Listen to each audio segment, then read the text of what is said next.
A continuación te compartimos un sermón de Paul Washer doblado al español, en el que nos habla de quién es Jesús para ti.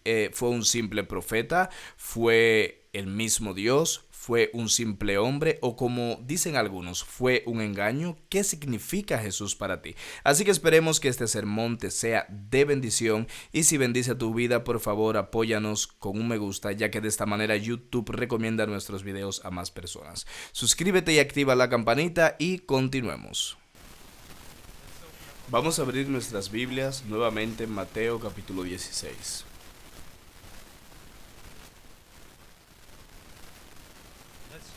Y vamos a leer un poco desde el versículo 13 hacia abajo. Cuando llegó Jesús a la región de Cesarea de Filipo, preguntó a sus discípulos, diciendo: ¿Quién dicen los hombres que es el Hijo del Hombre? Y ellos dijeron, unos Juan el Bautista, y otros Elías, pero otros Jeremías o uno de los profetas. Él les dijo: ¿Y vosotros, quién decís que soy yo? Respondiendo Simón Pedro dijo: Tú eres el Cristo, el Hijo del Dios viviente. Oremos.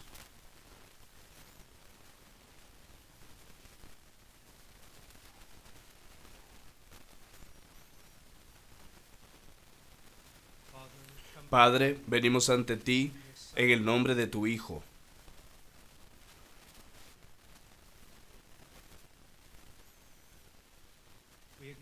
Reconocemos que Él es nuestra justicia y que fuera de Él no tenemos parte contigo.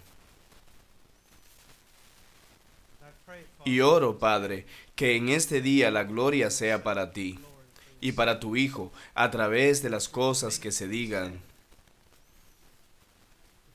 de las cosas que se crean y de las obras que se realicen. Señor, ayúdanos en este día de tal forma que reconozcamos tu ayuda. En el nombre de Jesús. Amén. Quiero que miren el versículo 13. Cuando llegó Jesús a la región de Cesarea de Filipo, preguntó a sus discípulos. Esto es importante, no es solamente una actividad en Aoristo, no es solamente algo que hizo una vez, una especie de respuesta y que luego dejó ir, pero la idea es que volvía y volvía a preguntarles a sus discípulos: ¿quién dicen los hombres que soy? Ahora, esto es sumamente importante. ¿Por qué? Porque todo, quieres o creerme o no, te aseguro, de acuerdo con las Escrituras, todo en tu vida y todo en la eternidad está determinado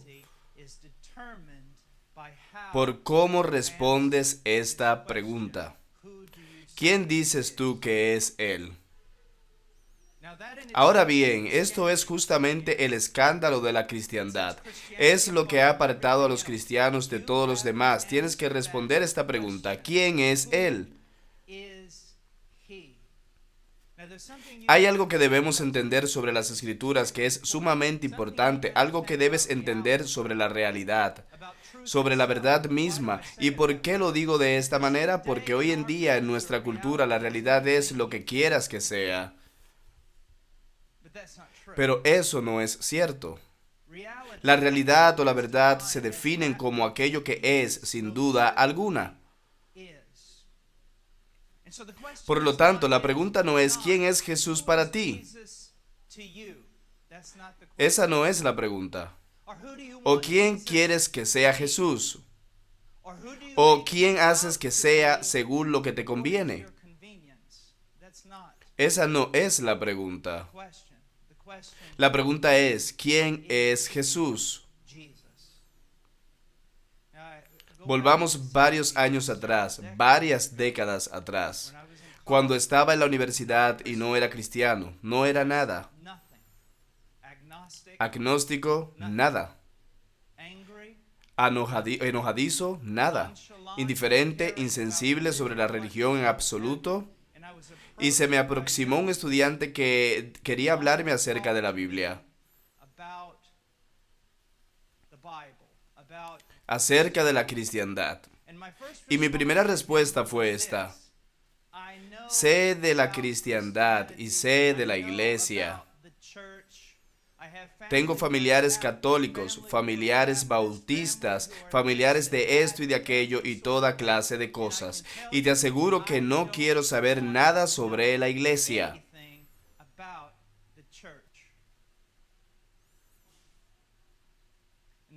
Y luego dijo algo que me golpeó sumamente fuerte. Me lo dijo como nadie antes me lo había dicho y jamás lo olvidaré. Me miró con dureza en el rostro y dijo: no estoy hablando de la iglesia. No estoy hablando de denominaciones. No pedí tu opinión sobre esas cosas. No puedes zafarte culpando a las personas que dicen ser hijos de Dios. Tengo una pregunta para ti. ¿Quién fue el hombre Jesús de Nazaret? ¿Quién fue él? Con esa dureza, como que incliné un poco la cabeza y dije, bueno, murmuré algo como, bueno, ya sabes, es un buen hombre, una buena persona, es un buen tipo. No fue sino unas semanas después que me topé con un viejo autor y académico inglés llamado C.S. Lewis, quien también dijo algo que me golpeó sumamente fuerte, y fue esto: él lo llamó el trilema, o así lo llamaban otros. Y es esto: cuando hablamos de lógica, no hablo del relativismo llamativo y todo lo de nuestra época moderna, que dice que no puedes conocer la verdad o que todos están en lo correcto. Y para ser honesto, amigos, no todos están en lo correcto. Estas son las opciones lógicas. La opción lógica es que alguien está en lo correcto y todo el resto no, o que todos están equivocados. Pero no pueden todos estar en lo correcto, porque todos dicen cosas completamente distintas y contrarias y hacen declaraciones de verdad contrarias. Así que eso es algo de lo que nos tenemos que dar cuenta. No puedes solamente decir, bueno, Jesús está bien para ti. No lo está. O está en lo correcto o está equivocado. Y no hay forma de que puedas darle vueltas al asunto. Y eso es lo que C.S. Lewis proponía. Y eso es lo que me confrontó ese día en esas páginas cuando escuché esto. Estas son las opciones con respecto al hombre Jesús de Nazaret. 1. Es un mentiroso. Esa es una opción lógica. Es un mentiroso.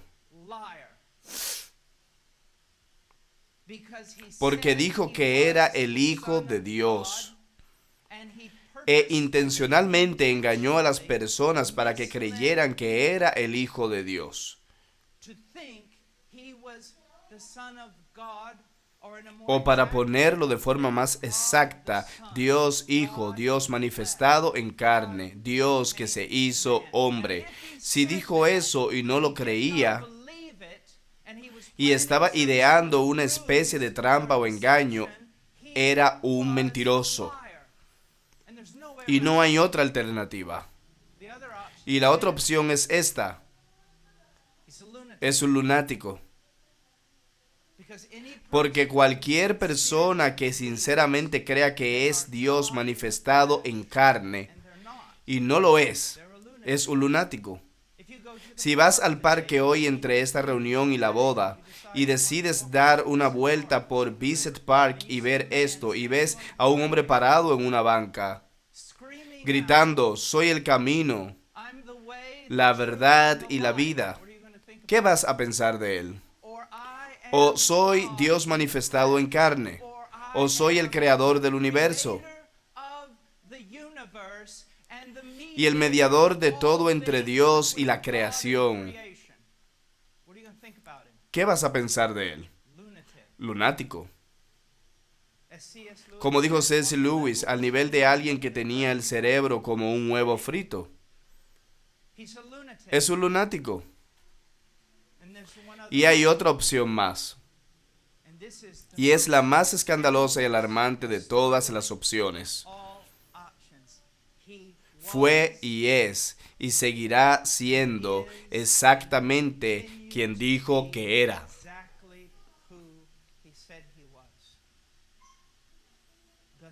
El Hijo del Dios viviente. ¿Lo ves? Entonces, ¿qué estoy diciendo que hagas? Bueno, no te digo qué hacer, solamente te doy 3 opciones. Sal de este edificio hoy y llámalo un mentiroso descarado. Sal de este edificio hoy y llámalo un lunático. Y por favor, ten compasión del resto de los lunáticos que lo seguimos. O tercero, arrodíllate ante Jesucristo como el Señor y Salvador del mundo. Estas son tus 3 opciones. Sé que probablemente podrías sentarte conmigo en una discusión 1 a 1 y decirme no, tengo toda clase de otras opciones. Y tendría que decirte que no me gustaría jugarte una mala pasada o intentar ser pedante, pero tendría que preguntarte dónde fue que estudiaste lógica. Porque no hay otra lógica. No te digo que tienes que creer en Jesús, no te digo que tienes que hacer esto o aquello, sino que solamente tienes 3 opciones.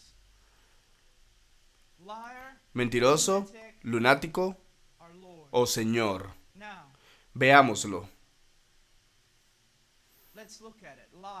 Mentiroso. Bueno, cuando se atrapa a los mentirosos en su engaño, generalmente se rinden, ¿no? Porque si estás mintiendo, tienes un propósito malvado detrás de esa mentira, ¿verdad? Probablemente dinero, fama o poder. Así que, cuando el engaño se viene abajo, y en vez de obtener todas esas cosas, te van a crucificar en una cruz romana, probablemente dirías, deténganse, me retracto de todo, no soy el Hijo de Dios. Bueno, hablemos del lunático. Algunos de los más grandes eruditos que han pisado el planeta dicen que no hay nada en toda la literatura como lo que tenemos en los primeros 3 simples capítulos del Sermón del Monte, en Mateo 5, 6 y 7. Algunos dicen que incluso los primeros versículos del capítulo 5 fueron escritos de tal forma que no tenemos nada con qué compararlos. Las declaraciones que él hizo confundieron a los eruditos de su época y hasta el día de hoy no se pueden contradecir. ¿Lunático? Creo que no. Sino Señor, Señor, Señor. Y aquí hay algo más que es muy importante sobre nuestro texto. Mira en el versículo 13. ¿Quién dicen los hombres que es el Hijo del Hombre? Unos Juan el Bautista y otros Elías, pero otros Jeremías, uno de los profetas. Estas no parecen ser malas suposiciones en sí mismas, pero son suposiciones espantosamente malas. Porque en efecto hay algo más peligroso que decir absolutamente que Jesucristo es un lunático o un mentiroso. Es hacerlo alguien ordinario. Hacerlo como todos los demás. Es ahí, en eso, que está el peligro. Es como este profeta o como ese profeta, de los que podemos acumular todo un escritorio o un librero lleno de profetas y solamente dejarlo ahí con el resto. No, no puedes. Él no nos da esa opción. Él es el único que dijo, no soy solamente un profeta. Soy Dios hecho hombre. Soy el Hijo eterno de Dios, quien se vistió a sí mismo en carne. y ahora mora, o para decirlo mejor, hace tabernáculo entre los hombres.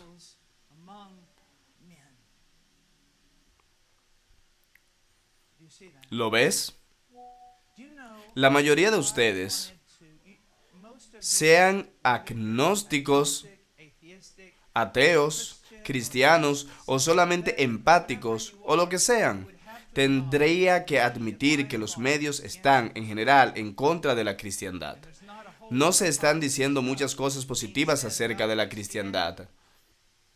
Y si me invitaran a un programa de conversación, no sería para promocionar uno de mis libros recientes, sino que sería para hacerme pedazos. Ahora bien, quiero que piensen en esto. Podría cambiar todo eso. Podría cambiarlo todo en menos de un día. Y podría hacer que todo el pueblo admirara la cristiandad. Y solamente debo cambiar un artículo. Así es. En vez de llamar a Jesús el Salvador con un artículo definido, lo único que tengo que hacer es cambiar Él a un. Es un Salvador. Si hiciera eso, la cristiandad sería total y completamente aceptada por los medios, por los eruditos e incluso por los impíos. ¿Por qué? Porque el escándalo de la cristiandad no es que Jesús es un Salvador, o que Jesús es un Señor, o que Jesús es un profeta. El escándalo de la cristiandad es que es el Señor, el Salvador y el profeta. Y que cualquiera que lo contradiga está equivocado. Ese es el escándalo de la cristiandad.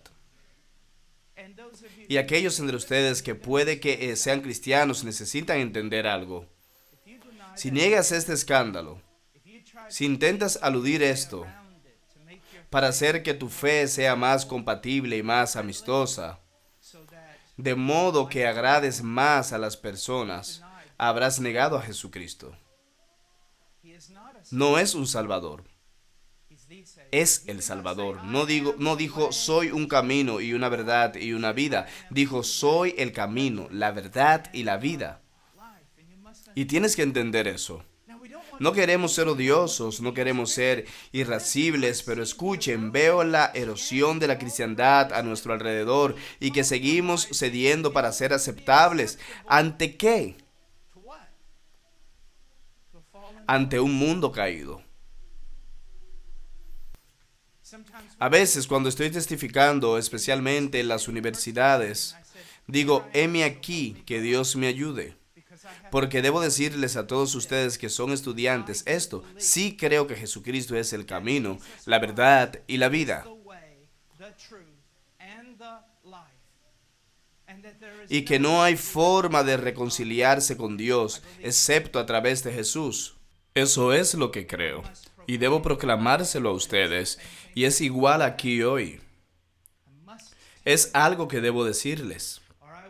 O estaría yendo contra la conciencia, estaría mintiendo y estaría dándoles una opción que los haría felices, pero que condenaría sus almas. Jesucristo es el Hijo de Dios y el Salvador del mundo. No es solamente un profeta, no es igual al resto. Es su singularidad lo que produce su exclusividad, lo cual produce el escándalo y el odio del mundo. Ahora bien, estaba buscando algo esta mañana en mi oficina y saqué algunas cosas de un libro de evangelismo en el que he estado trabajando y quiero darles tan solo unas ideas de lo que estoy hablando. Quiero citar un teólogo muy prominente, el cual respeto mucho, Loraine Bonar. Y esto es lo que dijo. Y probablemente nunca habías pensado en esto, pero él se refiere a Jesús como la única persona esperada en toda la historia. Y es cierto, es comprobable. En toda la historia del mundo, Jesús emerge como la única persona esperada. Nadie buscaba que una persona como Julio César, o Napoleón, o Washington, o Lincoln apareciera en el momento y el lugar en que aparecieron.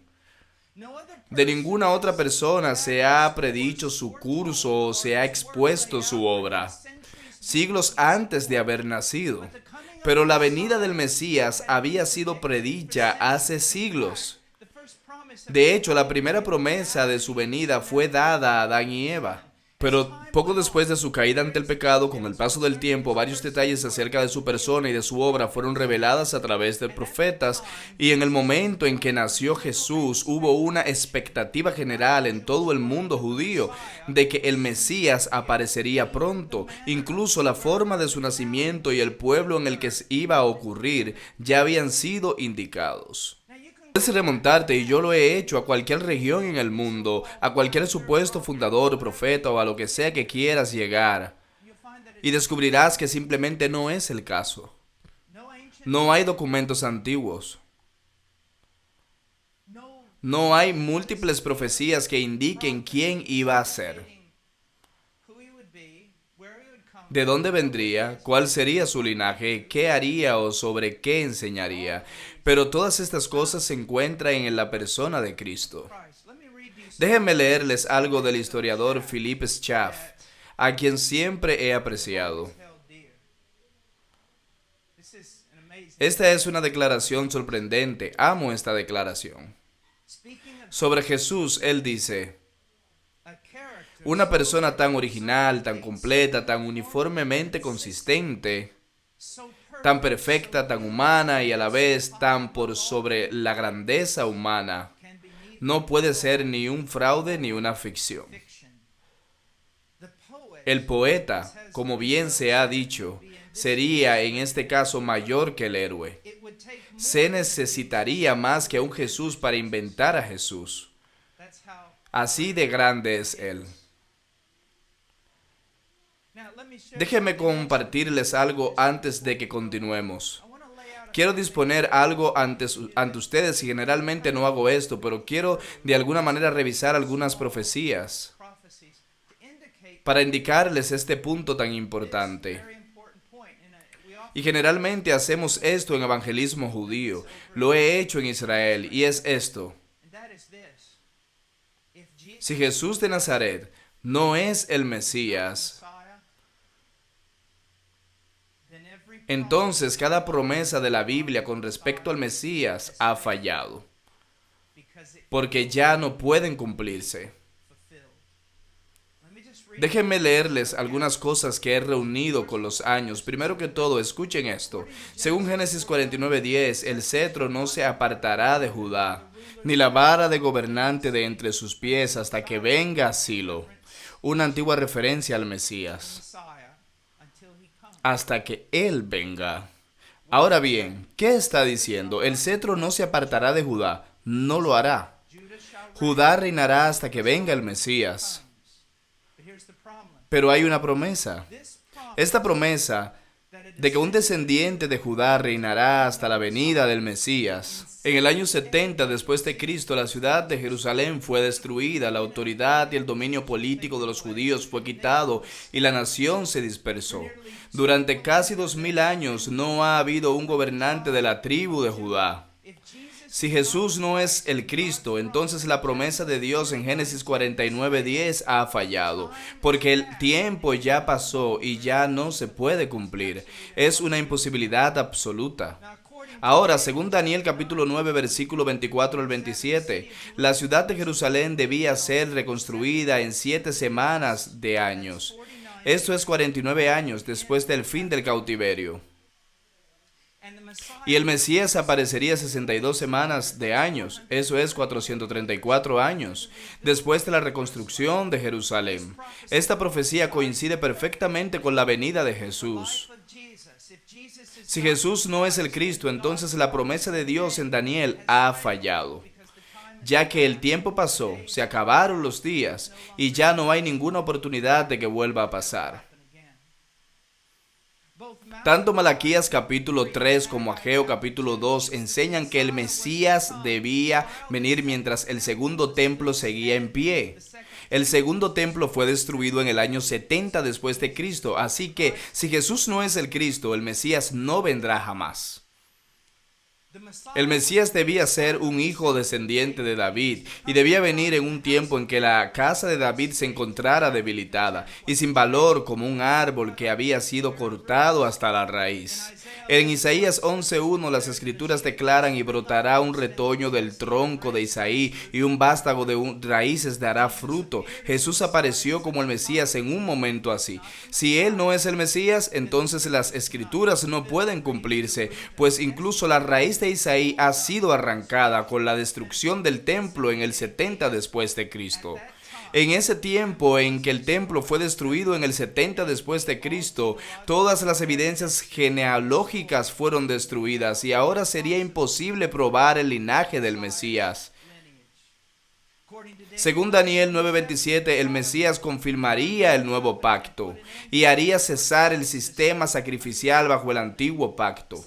El sistema sacrificial terminó con la destrucción de Jerusalén en el 70 después de Cristo. Si Jesús no es el Cristo, entonces el sistema sacrificial terminó sin la venida del Mesías. Y finalmente, según el profeta Isaías, la venida del Mesías estaría marcada por una cosecha de las naciones o los gentiles. Por casi 2000 años, una innumerable multitud de gentiles de toda la nación en la tierra se ha identificado con el Dios de Israel a través del así llamado Mesías, tal y como lo predijeron las Escrituras. Jesús es el Mesías. Y el Mesías no fue solo un hombre.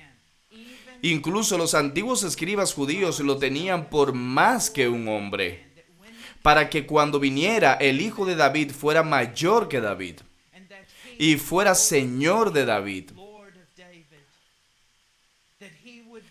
para que fuera divino, para que fuera Dios hecho hombre. Y eso es exactamente lo que ocurrió. Ahora bien, ¿qué dicen las personas sobre Jesús? Eso no importa realmente. ¿Qué dices tú acerca de Jesús? Tú personalmente, ¿qué dices tú acerca de Jesús? Y si no eres cristiano, espero que estas palabras te persigan. Y te persigan y te persigan hasta que respondas. Pero te advierto, Jesús en sus propias enseñanzas dice que cuando escuchas algo así, hay un personaje en la Biblia que resulta ser real y personal. Se llama Satanás. Y que cuando alguien escucha algo así y no le presta atención, sino que busca rechazarlo, que el mismo Satanás viene y se lo arrebata de su corazón para que no vuelva a pensar en ello. Es por eso que Jesús dijo que hay que ser cuidadoso con las cosas que escuchas, porque a todo el que se le haya dado mucho, mucho se demandará de él. ¿Quién dices tú que es este Jesús? Ahora, aquí hay algo que quiero que vean, que es muy importante. Miren en el versículo 16. Respondiendo Simón Pedro, dijo: tú eres el Cristo, el Hijo del Dios viviente. Y Jesús respondiendo le dijo: bienaventurado eres, Simón, hijo de Jonás, porque esto no te lo reveló carne ni sangre, sino mi Padre que está en los cielos. Ahora bien, he estado parado aquí los últimos 20 minutos. Y les he hablado sobre el Mesías, sobre Jesús, y les he dado algunas evidencias. Y aunque eso es provechoso, lo que tienes que entender es que para creer realmente en Jesucristo, como Señor y Salvador de manera salvífica, es una obra de Dios el Padre. Eso es lo que le dice aquí a Pedro, el apóstol. Pedro, esto no se te ocurrió a ti, no fuiste simplemente convencido. Esto es algo sobrenatural. Dios abrió tu corazón y te reveló esto, Pedro. Ahora, esto es lo que quiero preguntarte. ¿Cómo puedes saber?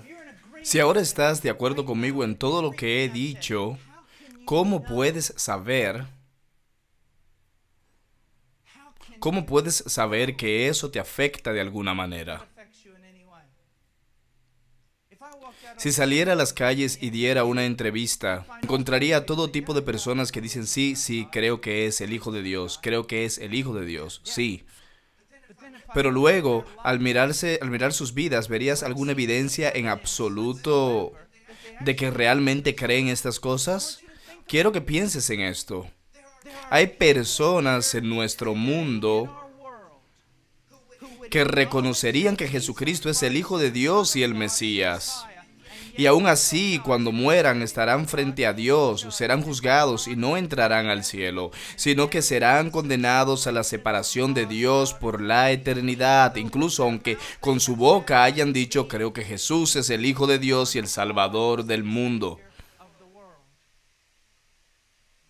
Porque en realidad no lo hicieron. Solamente fue algo que se les enseñó. Lo aprendieron de sus madres o padres o de sus abuelas. O intelectualmente se convencieron, pero nunca creyeron realmente. Nunca llegaron al punto en que meditaran sobre esto, pensaron en esto, se aferraron a ello y lucharon hasta que llegaron a la conclusión de que es verdad. Y debido a eso sus vidas nunca fueron impactadas y su religión fue siempre externa. Siempre fue algo como, bueno, voy a misa. O voy a la cena del Señor como lo haremos la semana siguiente. O voy a la iglesia o canto en el coro o hago esto. Pero cuando miras sus vidas, no hay un amor genuino por Cristo. Y sus vidas no han sido transformadas por Él. Él no es el centro de sus vidas. Ellos no piensan en Él. Es parte de una religión que han adoptado o heredado. Pero no hay una transformación. No hay una vida de acuerdo con la más grande verdad que se ha dado. Una vez estaba en la escuela y me encontraba en la cafetería después de clases, metido en mis propios asuntos, y dos personas se acercaron y comenzaron a discutir conmigo. Fue una especie de discusión agresiva con respecto a las cosas de Cristo.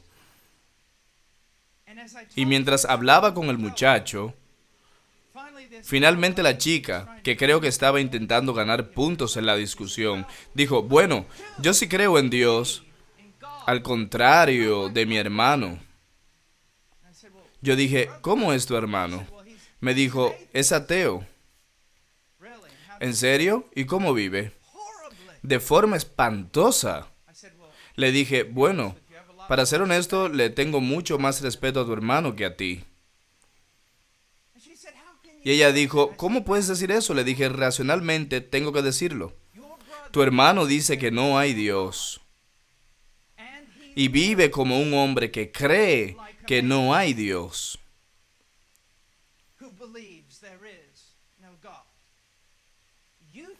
Tú me dices que hay un Dios, pero no buscas conocer su voluntad. No buscas saber sus mandamientos. No buscas ordenar tu vida como Él quiere. ¿Ves la inconsistencia? Ambos están equivocados, pero al menos uno es más lógico. Está siendo consistente con la falsedad en la que cree. La pregunta es esta. ¿Cómo tú y yo consistentes? ¿Somos tú y yo consistentes? ¿Creemos realmente? Y entonces quiero terminar con esto. Tenemos que ser muy cuidadosos con esto. Porque si fuera a terminar este sermón ahora mismo, podrías pensar que la cristiandad es simplemente una religión moralista y ética. Del tipo, bueno, reconozco que Jesús es el Hijo de Dios y el Mesías.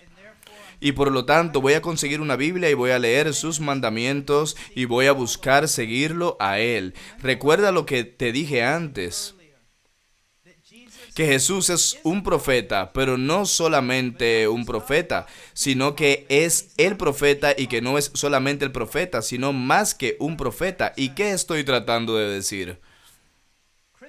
La cristiandad no se trata de comprar un libro de reglas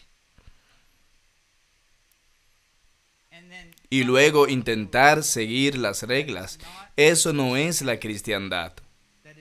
Eso es legalismo y es algo muerto, es arrogancia y está mal. Y demuestra que estás ciego ante todo lo que concierne a Dios y a ti mismo. Veamos. Jesús dice lo siguiente, si van conmigo al capítulo 16, después de que Pedro hace esta declaración de que Jesús es el Hijo de Dios y el Mesías, lo que estaba diciendo era cierto, pero el mismo Pedro no lo entendió. Dijo, sí, eres el Mesías, eres el Hijo de Dios. ¿Tú crees eso? Haces bien. Pero, ¿qué quiere decir? ¿Es tu propio tipo de Jesús? ¿Jesús definido según tú? ¿O es el Jesús definido por Él mismo? Y mira lo que dice, versículo 21 de Mateo capítulo 16. Desde entonces Jesucristo comenzó a declarar a sus discípulos que debía ir a Jerusalén y sufrir muchas cosas de parte de los ancianos, de los principales sacerdotes y de los escribas, y ser muerto y resucitar al tercer día. Así que estamos hablando de más que un profeta, estamos hablando de un redentor. Porque déjame compartir algo contigo. Si hoy mismo crees que Jesús es el Mesías y el Hijo de Dios, y este mismo día vas y te compras una Biblia, y si pudieras, desde hoy mismo, obedecieras todos los mandamientos por dentro y por fuera, y cada disposición tuya fuera perfecta, cada palabra, cada actitud, cada pensamiento estuviera libre de pecado, desde hoy mismo hasta el juicio, seguirías estando condenado ante Dios. ¿Por qué?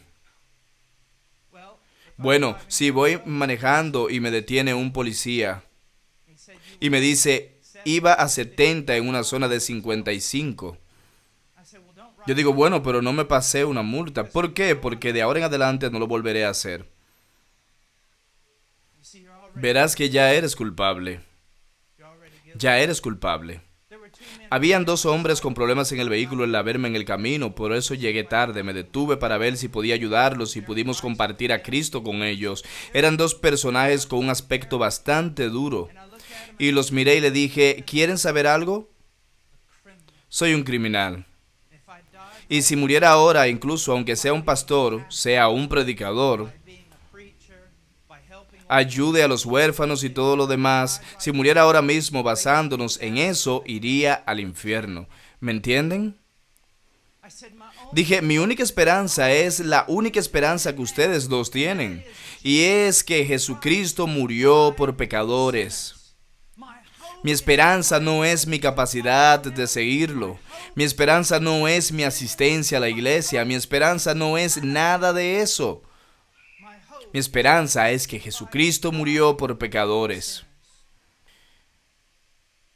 Y eso es lo que Pedro y ellos tenían que entender. Pensaron, bueno, es el Mesías, el Rey, y va a reinar ahora, y todos los vamos a seguir. El problema es, Pedro, que eres un enemigo de Dios.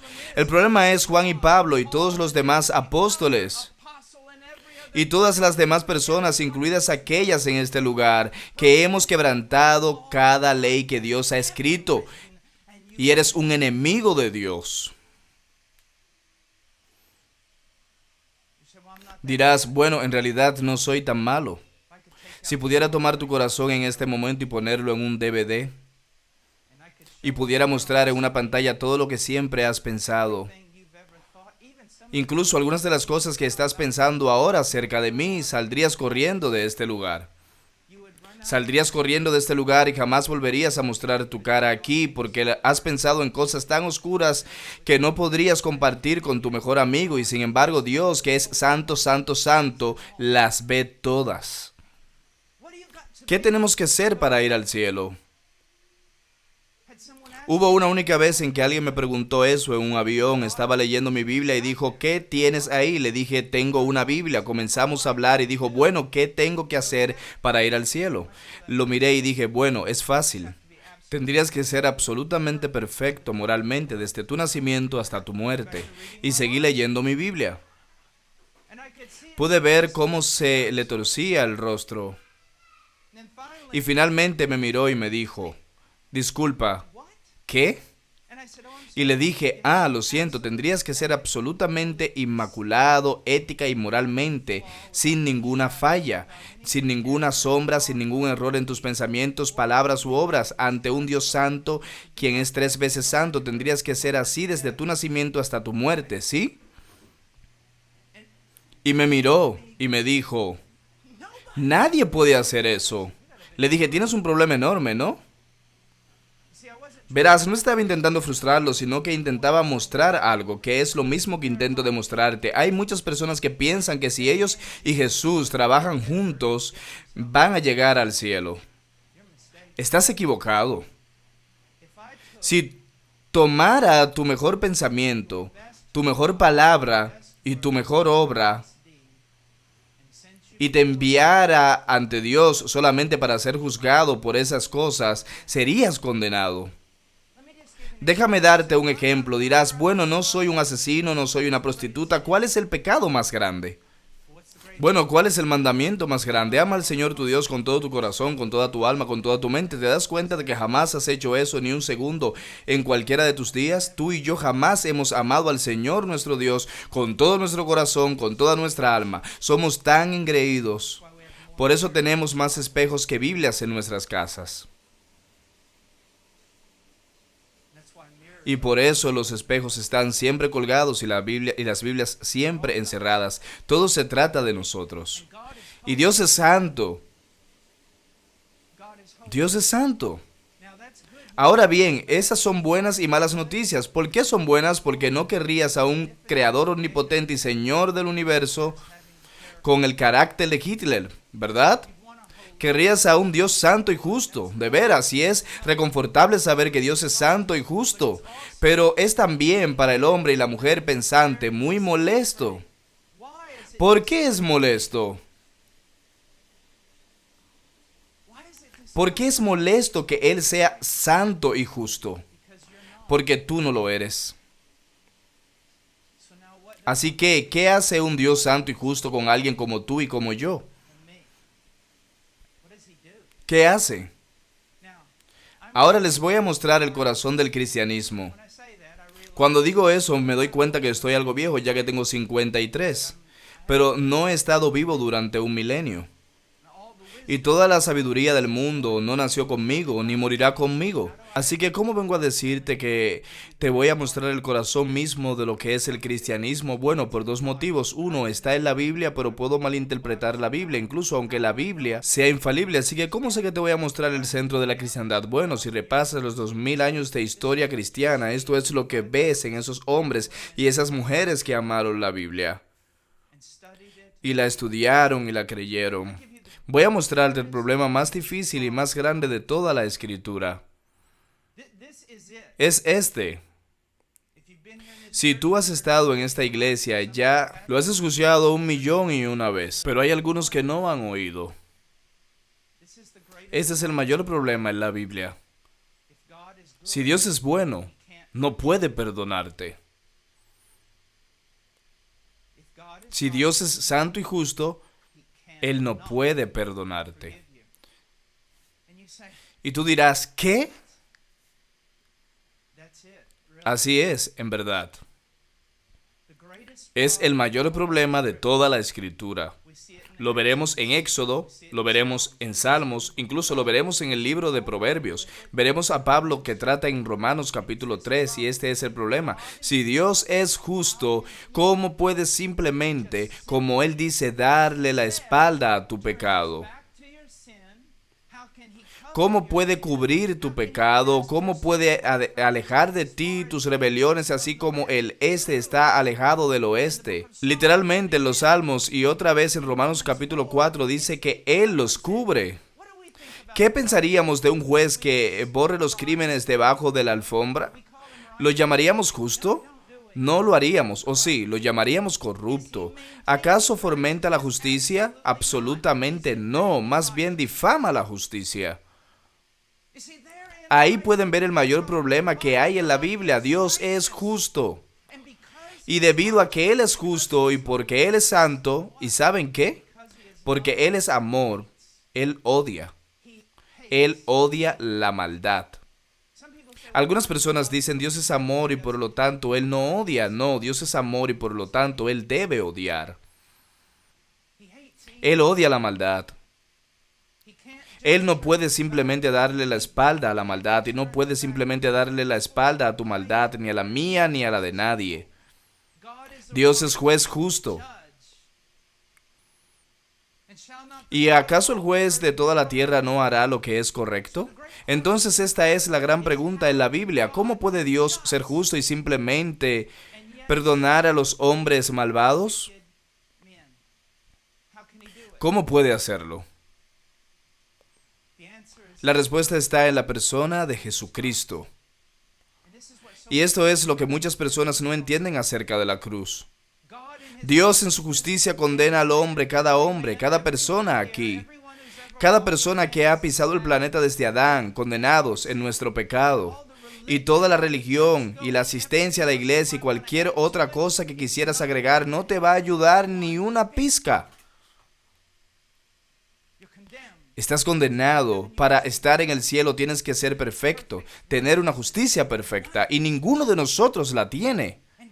Y Dios no puede hacerlo de otra forma porque es justo, no puede barrer tu pecado, ponerlo en un cesto o bajo la alfombra. Por eso Dios en su justicia te condena. Me condena y condena a toda la humanidad. Y entonces Dios en su amor se hace hombre y vive la vida que tú no podrías vivir, la vida que yo no podría vivir, no solo evitando el pecado, sino al mismo tiempo viviendo una vida de justicia perfecta. No solo evitando el negativo, sino haciendo siempre lo positivo. Una vida de justicia perfecta. Y después el Hijo de Dios va al Calvario. Y en el Calvario muere. Pero ahora aquí está el problema. Cuando oyes todos esos sermones de Semana Santa, básicamente, ¿qué oyes? Escuchas acerca de los romanos clavando al madero, golpeándolo y atravesándolo con una lanza, y oyes acerca de todas las cosas que los romanos le hicieron a Jesús, y cómo eso lo mató, y cuando oyes ese tipo de predicación desvirtúa el verdadero sentido de la cruz. No somos salvos de nuestros pecados porque los romanos golpearon y mataron a Jesús. Somos salvos de nuestros pecados porque cuando Él estaba en el madero, todos tus pecados fueron imputados sobre Él. Y entonces Dios en el cielo abandonó a su único Hijo. No porque no tuviera la fortaleza para verlo sufrir, no. Abandonó a su único Hijo porque su único Hijo se había hecho pecado.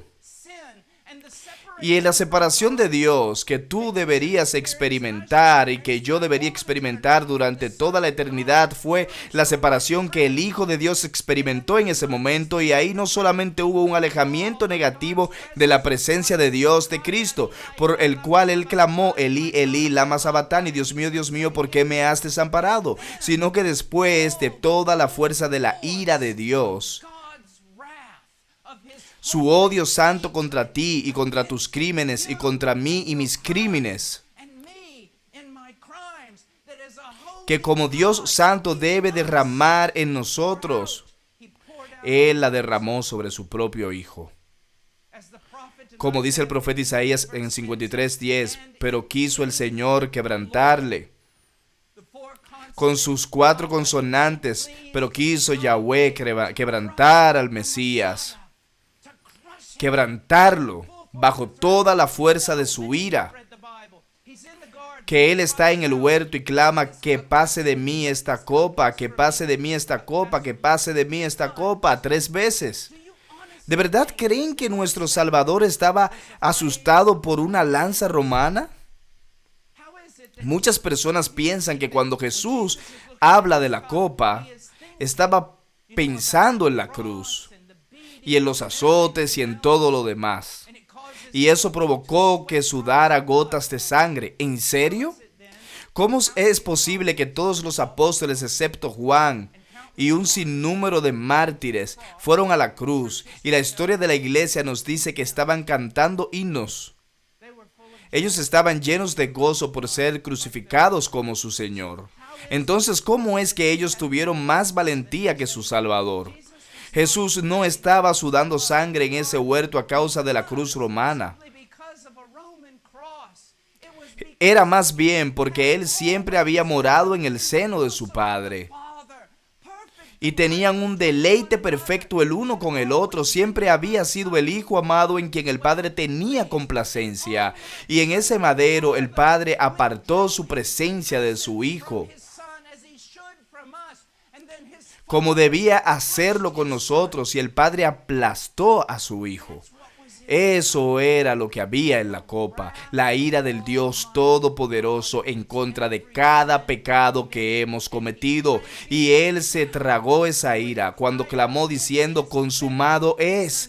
Él dio vuelta a la copa y ni una sola gota escurrió por fuera. Él bebió todo. Pagó por completo.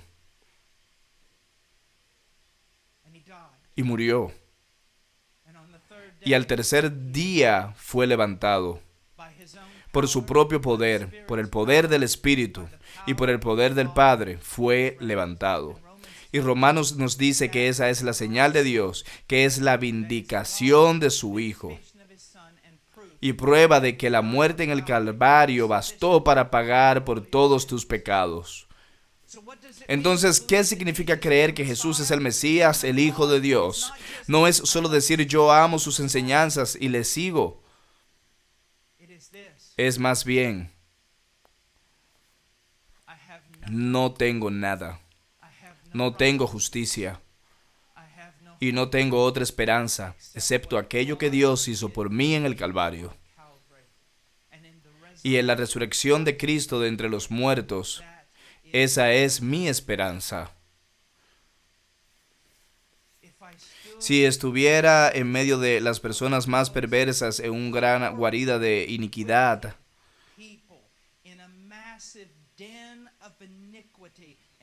si estuviera ahí, si yo fuera llevado a ese lugar en este momento, la única cosa que me separa de ellos ante los ojos de Dios es la cruz del Calvario, donde Jesucristo murió por mis pecados. Es eso. Y quiero decirles algo. Si agregas cualquier tipo de supuesta virtud a eso, es porque no crees en el Hijo de Dios. Yo escucho a muchas personas decir: yo soy cristiano. ¿Crees en Jesús? Sí, claro.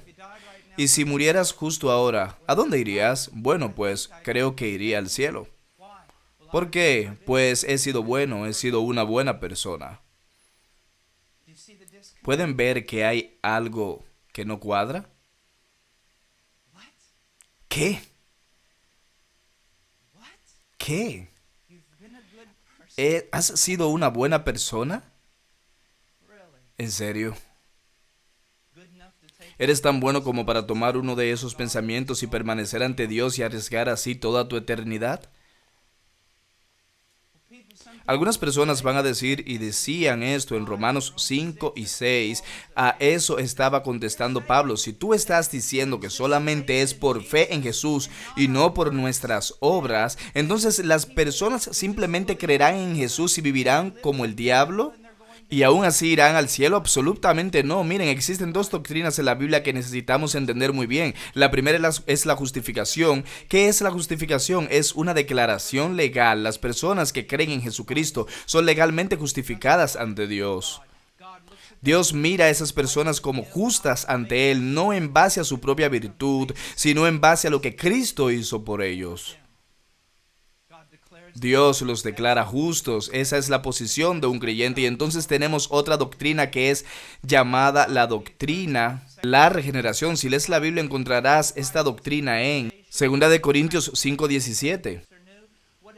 ¿Qué significa eso? Que significa que aquellos que realmente creen en Cristo también han nacido de nuevo.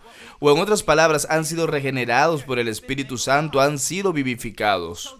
De manera que no viven creyendo en Jesús y haciendo un montón de cosas piadosas que aborrecen, sino que creen en Jesús y son salvos. Y a causa de esa salvación y a causa del poder que tiene Dios para transformar una vida, ahora ellos comienzan a vivir una vida nueva, pero su condición delante de Dios nunca está basada en lo que ellos hacen, sino que se basa en la cruz del Calvario, en Cristo y solo en Cristo. Ahora quisiera terminar con una ilustración. Espero que esto no aplique a ninguno de ustedes, sino que pueda darles una idea de lo que estoy explicando. Y la escuché de mi querido amigo Charles Slater. Es una ilustración maravillosa. Digamos que somos dueños de un montón de ovejas y que tenemos un problema. Por ahí hay un montón de coyotes. ¿Cómo podemos resolver el problema? Bueno, hay algunas opciones para resolverlo. La primera es, podemos conseguir un arma y dispararles a los coyotes. Y así resolvemos el problema de las ovejas y resolvemos nuestro problema, pero eso no resuelve el problema de los coyotes. ¿Qué más podemos hacer? Pues podemos conseguir una jaula y atrapar ahí al coyote. Podemos atraparlo.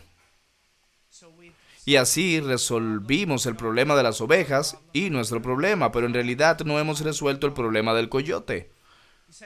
Y dirás, pero ha sido reformado. No, no es cierto, solamente está enjaulado. No está reformado. Él camina de aquí para allá en la jaula, de aquí para allá, de esta forma, y lo único que quiere es salir. Si dejas la puerta abierta, va a salir de ahí, entonces no hemos resuelto el problema. ¿Saben qué acabo de describirles? La religión y mucha de la religión cristiana. Voy a la iglesia, odio hacerlo, pero voy porque es lo correcto. Hago esto porque es lo correcto y porque tengo que hacerlo.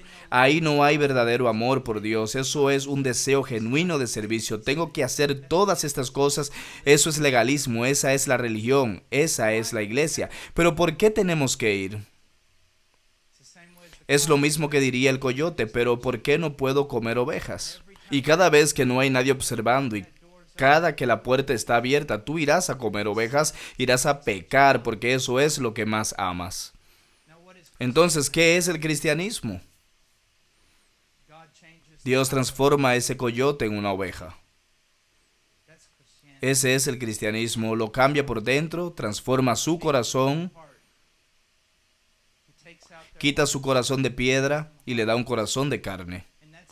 Y así es como tú sabes que te estás convirtiendo en cristiano, no solo porque hiciste una profesión de fe vacía, sí, yo creo que Jesús es el Hijo de Dios, sino porque has experimentado algo, así como Pedro, algo que no es físico sino espiritual. Dios te ha mostrado que este es su Hijo y ha puesto en ti un deseo irresistible de seguirlo y de agradarle. ¿Te das cuenta de eso? Voy a darles una lección de ontología que dice así. Yo tengo una naturaleza, tengo una voluntad y tengo actividad, las cosas que hago.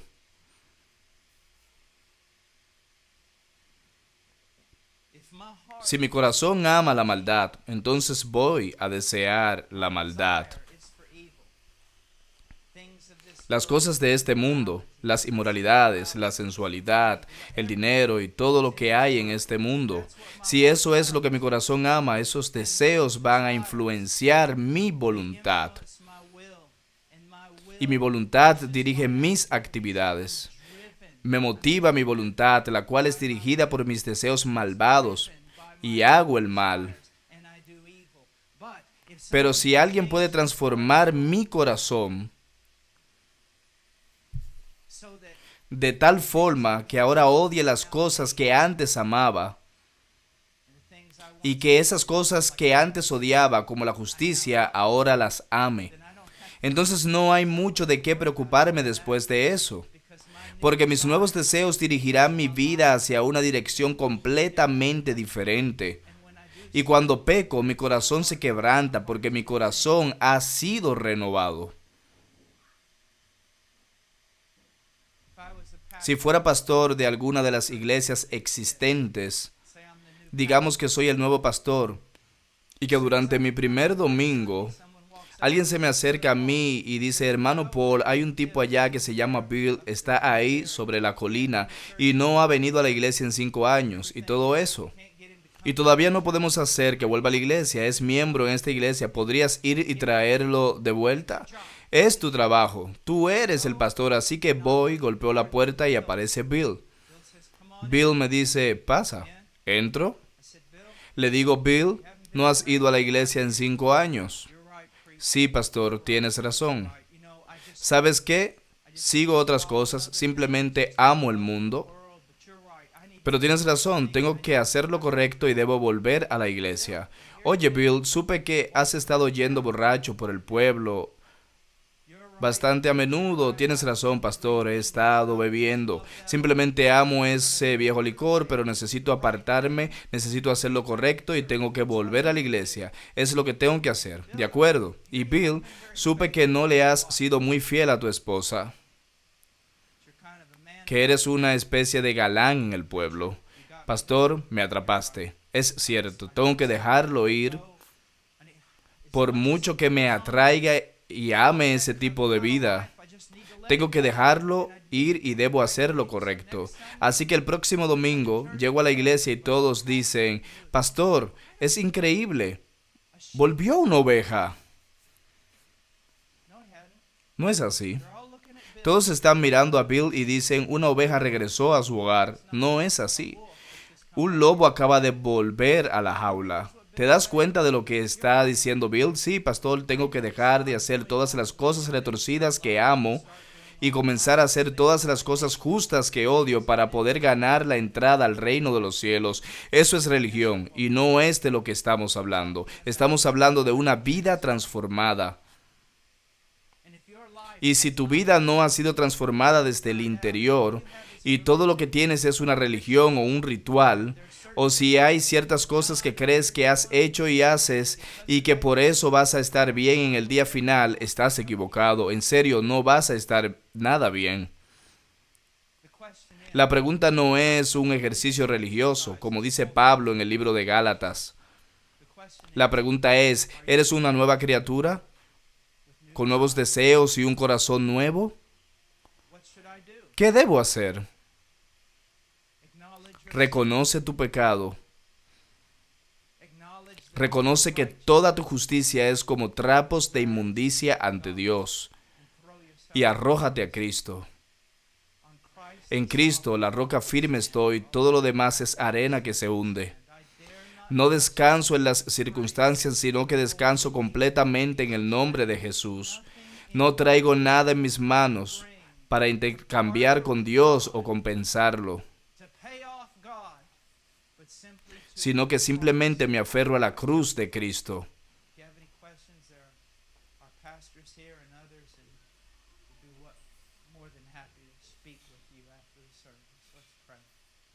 Oremos, Padre. Te agradezco por tu palabra. Gracias por la cruz de Cristo. Gracias por el Espíritu Santo, quien abre los corazones y las mentes para conocerte a ti. Señor, ayúdanos en el nombre de Jesús. Amén.